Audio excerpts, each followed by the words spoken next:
Conceptos de ciencia.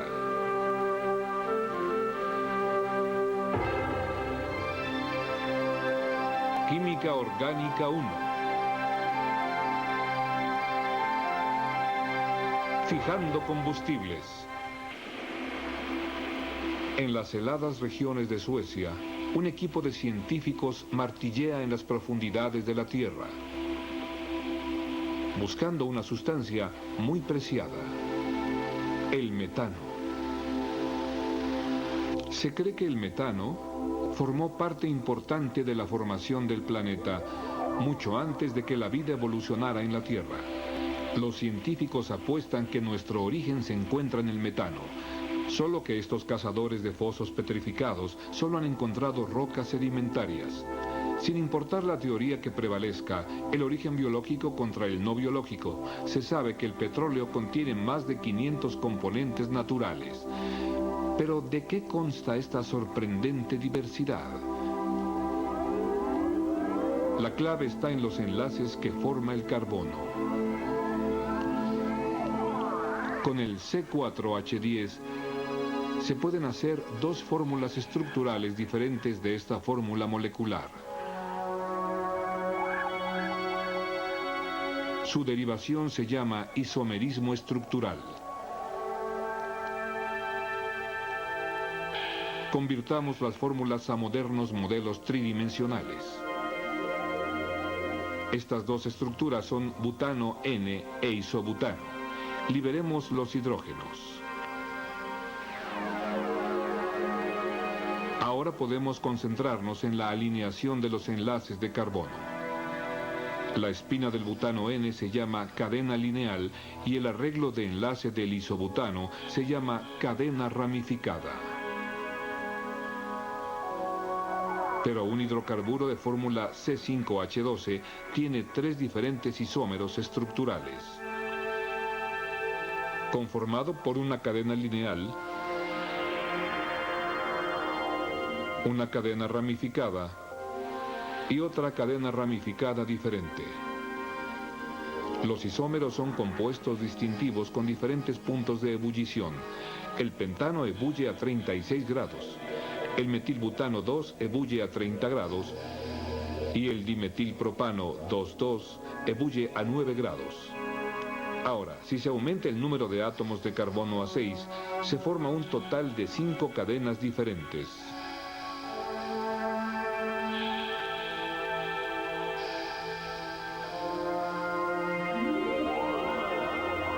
También el carbono forma estructuras de anillo. Un anillo de 6, un anillo de 5 con un carbono adherido, o un anillo de 4 con 2 carbonos adheridos, orientados en al menos 4 formas diferentes.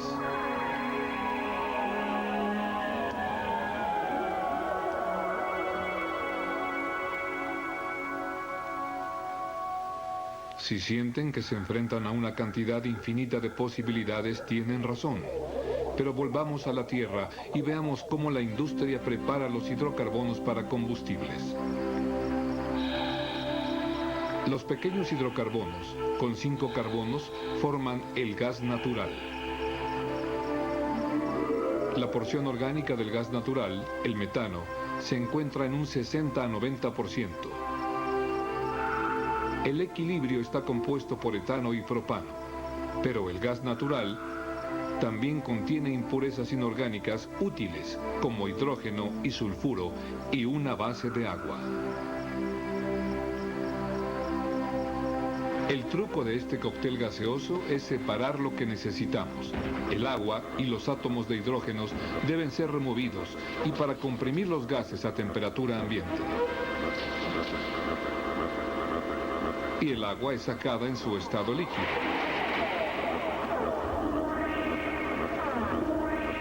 Ya que el hidrógeno y el sulfuro son ácidos, podemos sacarlos por absorción con una base como el ácido etanoilo.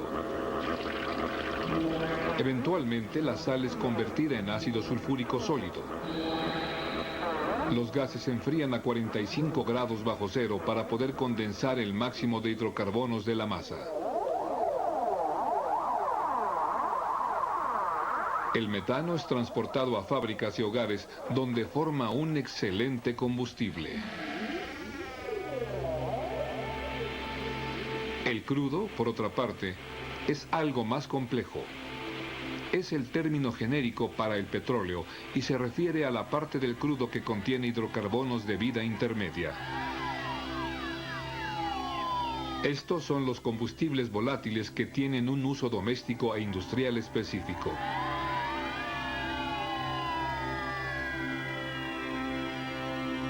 Si el número de carbonos en una cadena aumenta, también el punto de ebullición. Ya que el punto de ebullición para cada elemento es diferente, podemos separar a los hidrocarburos mediante un proceso llamado destilación fraccionada. Ya habrán adivinado que el primer paso de la separación es hervir el crudo.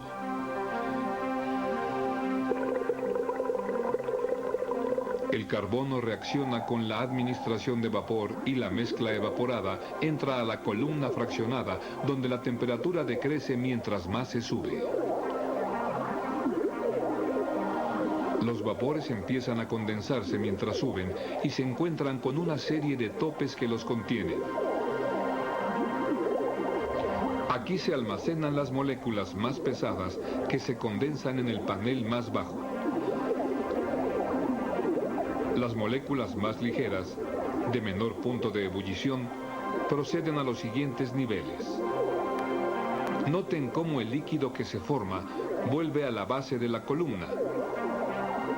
Así la evaporación toma lugar varias veces para asegurar una separación más pura. Finalmente, los combustibles líquidos con sus puntos de ebullición continuamente son drenados. Cuando el petróleo conoció a la industria automotriz y la industria automotriz conoció al petróleo, década tras década, la demanda de los consumidores ha afectado a los barriles de crudo. En 1920, los autos solo utilizaban el 25% de un barril de crudo como gasolina. Actualmente se necesita el 40%. Una proporción considerablemente mayor que la disponible por la destilación fraccionada. Así que los ingenieros químicos fueron más al fondo del barril de crudo para extraer los hidrocarburos pesados, para pasar de un rango de 30 a 40. Y los colocaron en un catalizador donde se descompone en hidrocarburos más pequeños. Un convertidor catalítico consta de un reactor, un generador y un destilador. El petróleo pesado es vaporizado, mezclado con el catalizador y enviado al reactor, donde es descompuesto y la reformulación de moléculas tiene lugar. Lo catalizado es reciclado del reactor al regenerador, donde se limpian las partículas quemando las propiedades del carbono. En el reactor, el catalizador ayuda a limpiar las cadenas de hidrocarbonos en grupos reducidos de cadenas isómeras. Así, una mezcla nueva entra al destilador, donde es separada en componentes en alto punto de ebullición que son reciclados nuevamente. Y los componentes de bajo punto de ebullición hacen la gasolina y refinan los gases. De esta forma, la industria petrolera continúa satisfaciendo las cambiantes necesidades de los consumidores.